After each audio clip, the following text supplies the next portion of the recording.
www.englishwale.com Bharat के सबसे बड़े स्पोकन इंग्लिश पोर्टल में आप सभी का स्वागत है। मेरा नाम है आदित्य और आज हमारा टॉपिक है use of apostrophe S.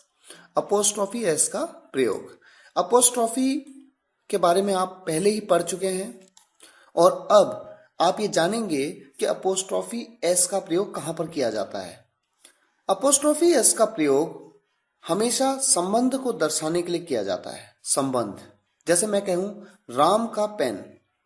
Pen किसका है? राम का है, यानी पेन का संबंध किससे है? राम से है। तो जब हम कहते हैं राम का पेन, तो यहां पर मैं कहूंगा Ram's pen. Ram apostrophe S pen. इसी बात को मैं दूसरे तरीके से भी कह सकता हूं, द पेन ऑफ राम। लेकिन इन दोनों बातों में थोड़ा फर्क है। आइए इस फर्क को समझते हैं। आपके सामने दो सेंटेंस हैं। राम्स पेन, यहां पर राम को पेन से ज्यादा महत्व दिया गया है, और दूसरा सेंटेंस है द पेन ऑफ राम, यहां पर पेन को राम से ज्यादा महत्व दिया गया है। मैंने कहा राम का पेन। राम का पेन श्याम का नहीं, सीता का नहीं, गीता का नहीं। दूसरे सेंटेंस में देखिए सेंस थोड़ा अलग है। The pain of Ram, Ram का पेन। राम का मोबाइल नहीं, राम का लैपटॉप नहीं, बल्कि राम का पेन। पहले सेंटेंस में राम को महत्व है, दूसरे सेंटेंस में पेन को महत्व है। इस बात को और बेहतर समझते हैं। अगला एक एग्जांपल लेते हैं। I need Ram's laptop, not anybody else's. यानी मुझे राम का लैपटॉप चाहिए, मुझे राम का लैपटॉप चाहिए, किसी और का नहीं। यानी महत्व किस बात पे दिया गया? राम पे। दूसरे सेंटेंस में I need the laptop off Ram, मुझे लैपटॉप चाहिए राम का। महत्व लैपटॉप पे है, नथिंग एल्स बट लैपटॉप। यानी लैपटॉप चाहिए, कुछ और नहीं चाहिए। मोबाइल नहीं चाहिए राम का, किताब नहीं चाहिए राम की, पेन नहीं चाहिए राम का। क्या चाहिए? लैपटॉप चाहिए। और ऊपर वाले सेंटेंस में क्या फोकस है? राम फोकस है। मुझे राम का लैपटॉप चाहिए, सीता का नहीं चाहिए, गीता का नहीं चाहिए, अमन का नहीं चाहिए, अमित का नहीं चाहिए। तो बेसिकली जब आप किसी सेंटेंस को बनाते हैं तो बनाने के फॉर्मेशन से उसके भाव स्पष्ट होते हैं। ये आप धीरे धीरे प्रैक्टिस के साथ और बेहतर समझते जाएंगे।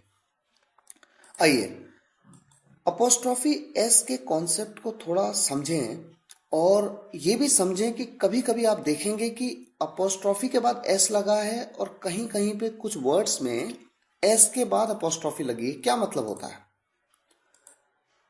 अगर कोई बहुवचन शब्द यानी प्लूरल वर्ड जिसके अंत में पहले से ही एस हो और उसके साथ अपोस्ट्रोफी एस लगाने की जरूरत हो, तो अपोस्ट्रोफी के बाद दोबारा एस नहीं लगाते।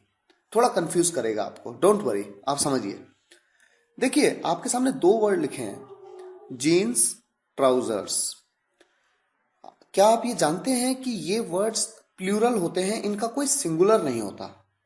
मान लीजिए आपके पास एक जीन्स है, तो मैं कहूंगा वन जीन्स। मैं जीन्स ही बोलूंगा, एस लगाऊंगा लास्ट में। ये नहीं कि वन जीन, जीन नहीं बोलूंगा, जीन्स ही बोलूंगा। एक पैंट है आपके पास, वन ट्राउजर्स बोलेंगे आप, वन ट्राउजर नहीं बोलेंगे। यानी एस तो लगाएंगे ही लगाएंगे।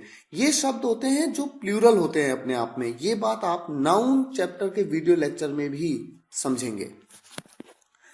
ऐसे वर्ड्स के बाद अगर आपको अपोस्ट्रोफी एस लगाने की जरूरत पड़ जाए तब क्या होगा? देखिए अगर मैं कहूं लड़की का, लड़की एक है इसलिए लड़की के लिए क्या कहेंगे? लड़की तो गर्ल हुई।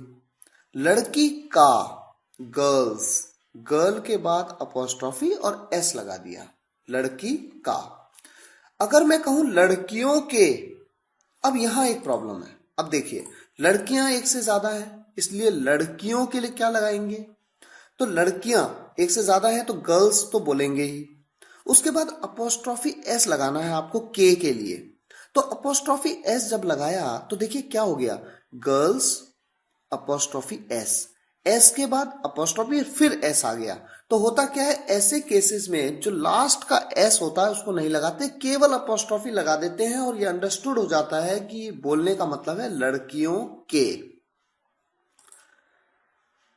एग्जाम्पल के तौर पे एक और एग्जाम्पल देखिए, लड़की का पेन, गर्ल्स पेन।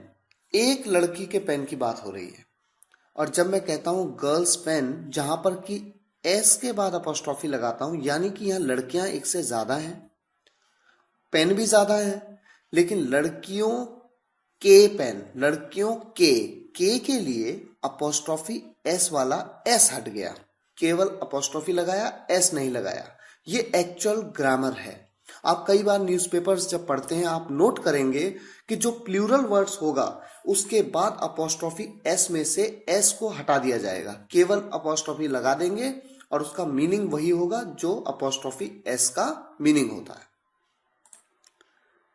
इसी तरह से एक एग्जाम्पल और देखिए, मेरे भाई का पेन, माई ब्रदर्स पेन, क्योंकि मेरा भाई एक है, यहां पर एक भाई की बात हो रही है, माई ब्रदर्स पेन। और दूसरे तरीके से, जैसा आपने शुरुआत में समझा, the pain of my brother, इस तरह से भी आप बोल सकते हैं। दूसरा सेंटेंस देखिए, मेरे भाइयों के पेन। यहां पर कितने भाई हैं? एक से ज्यादा। अब भाइयों को बोला तो ब्रदर्स, एक से ज्यादा है। अब इसके बाद अपोस्ट्रोफी एस कैसे लगाएं? तो अपोस्ट्रोफी लगाया, एस नहीं लगाया। माई ब्रदर्स पेन्स, बोलने का तरीका बिल्कुल सेम, फर्क ये कि अपोस्ट्रोफी के बाद वाला एस नहीं लगाया। और दूसरे तरीके से कैसे बना सकते हैं? The pains of my brothers. हमें उम्मीद है इस वीडियो लेक्चर में आपने अपोस्ट्रोफी एस के यूज के बारे में कुछ बेहतर जानकारी ली है। फिर भी अगर आपके मन में कोई प्रश्न हो, कोई कंफ्यूजन हो, आप बेझिझक हमें ईमेल कर सकते हैं englishwale12@gmail.com पे, और हम आपके प्रश्नों के उत्तर देंगे। इसी उम्मीद के साथ कि हम आपसे फिर मिलेंगे नेक्स्ट वीडियो लेक्चर में, हम आपसे विदा लेते हैं। आज के लिए इतना ही, धन्यवाद।